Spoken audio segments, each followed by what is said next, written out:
Lisa Cober of Cober's Canines has pleaded guilty today in a Muskegon court. She'd been charged with animal abuse and neglect. Her trial was supposed to start next week. 13 on your side's Micah Cho-Jones is now in the newsroom tonight with how shelters who took her dogs in are reacting. Micah. Nate, I spoke with Harbor Humane Society this afternoon. While they're happy that the saga has almost come to an end, they're still remorseful for all the damage that has already been done. The defendant offers a court a plea of guilty to the offense of abandoning or cruelty to 25 or more animals. Her testimony established that she committed this crime, in Muskegon County. Court finds the plea to be knowing, voluntary, and accurate. For all those reasons, the court accepts the plea. Definitely relieved. It's been a really long 14 months of waiting to see justice done. Lisa Cober, who used to run Cober's Canines, pleaded guilty Thursday afternoon in Muskegon court.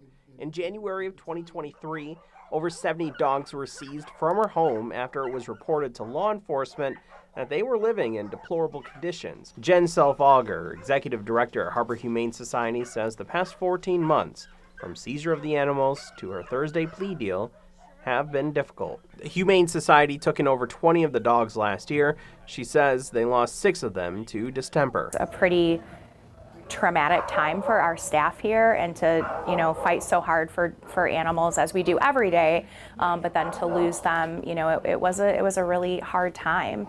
As head of Cober's Canines, Cober was facing charges of animal abuse and neglect, and with pleading guilty, she's now looking at 5 years of probation, during which time she would not be able to own or possess any animals, and a pre-sentencing psychological assessment.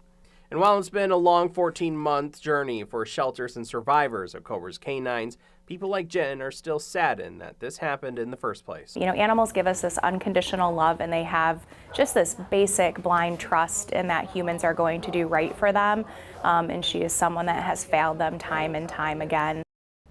Again, her trial was supposed to start next week, but that is no longer needed now that she's pleaded guilty. Her sentencing will be held later in May. Nate?